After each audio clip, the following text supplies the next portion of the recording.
বেশি বলবো না, অল্প কয়েকটা কথা। আজকে সংসদ চলছে 2 মাস ধরে। প্রতি ঘন্টায় সংসদে জনগণের টাকা ব্যয় হচ্ছে 1,63,00,000 টাকা। জনগণের টাকায় সংসদে বসে আজাইর আলাপ করা হচ্ছে, কিন্তু জনগণের যেই গণভোটের রায় সেটাকে মানা হচ্ছে না। প্রিয় ভাইয়েরা, আজকে অনেকেই মনে করেন আপনারা মহাজন হয়েছেন। এই দেশে বহুত মহাজন আপনাদের আগেও ছিল, কেউ টিকতে পারে নাই। সুতরাং আপনারা যদি মনে করেন নতুন মহাজন হয়ে এই দেশের মানুষের উপরে জুলুম নির্যাতন করবেন, তাহলে আপনাদের সাবেক মহাজন যে দিল্লিতে বসে আছে তার সাথে আগেই কথাবার্তা বলে কোথায় গিয়ে থাকবেন সেটা পরিষ্কার করেন।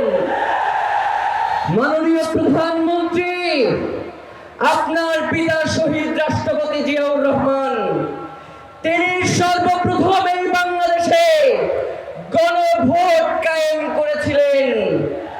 আজকে আপনারা সেই গণভোটের বিরুদ্ধাচরণ করছেন। আপনারা শুধুমাত্র গণভোটের বিরুদ্ধাচরণ করছেন না, মূলত বিএনপির জন্ম যেই গণভোটের মধ্য দিয়ে, আপনারা তো নিজেদের জন্মকে অস্বীকার করছেন। প্রিয় ভাইয়েরা, দেশনেত্রী বেগম খালেদা জিয়া, তিনি যেই সংবিধানকে ছুঁড়ে ফেলবার জন্য বারংবার তার বক্তব্যে, তার কথায়, তার দাবিতে তুলে ধরেছেন, আজকে আমরা দেখতে পাই সেই সংবিধানকে চাটতে চাটতে তার দল বিএনপি ক্ষয় করে ফেলছে। সুতরাং যেই বিএনপি তার শহীদ প্রেসিডেন্ট জিয়াউর রহমান, যিনি এই দলের প্রতিষ্ঠাতা, তাকে স্বীকার করে না, যেই বিএনপি বেগম খালেদা জিয়ার কথা রাখে না, সেই বিএনপি তো তলাবিহীন ঝুড়ি, সেই বিএনপির কোন মেরুদণ্ড নাই। যদি সেই বিএনপি বাংলাদেশে অরাজক পরিস্থিতি তৈরি করতে চায়, তাহলে আপনাদেরকেও আমরা বলে দেই, আমরা নতুন করে এমন রাজনীতি শুরু করব, যে রাজনীতি হবে আপনাদের দলের প্রধান জিয়াউর রহমান এবং বেগম খালেদা জিয়ার রাজনীতি। প্রিয় ভাইরা, আমরা পর্দার আড়ালের কোন শাসন দেখতে চাই না। আমরা জনগণ যাদেরকে ক্ষমতায় বসিয়েছি, প্রধানমন্ত্রী বানিয়েছি, আমরা তাদের সাথে সরাসরি কথা বলতে চাই।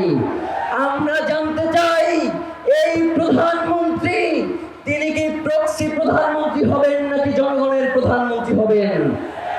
তিনি কি জনগণের কথা বলবেন নাকি তাকে চেক করে দেওয়া হয় যে এই কথাগুলো সেই কথাগুলোই তিনি বারংবার বলবেন? প্রিয় ভাইয়েরা, যদি এই রাষ্ট্রে গণভোটের রায় মানা না হয়, এই রাষ্ট্রে সংস্কারগুলো বাস্তবায়ন করা না হয়, এই রাষ্ট্রে জুলাইকে অস্বীকার করা হয়, তাহলে এই রাষ্ট্রে যারা ক্ষমতাসীন রয়েছেন তাদেরকে আরেকটি 36শে জুলাইয়ের জন্য প্রস্তুত থাকতে হবে। প্রিয় ভাইয়েরা, শহীদ ওসমান হাদি এই কথাগুলো অত্যন্ত স্পষ্ট ভাষায় বলতেন। আমাদের তো মনে হয় ইলেকশনের পরে আপনারা যে এই ধরনের আচরণ করবেন, এইটা ইতিপূর্বেই আপনারা ঠিক করে রেখেছিলেন। নয়তো প্রধানমন্ত্রী বলে গণভোটের পক্ষে হ্যাঁ দাও, আর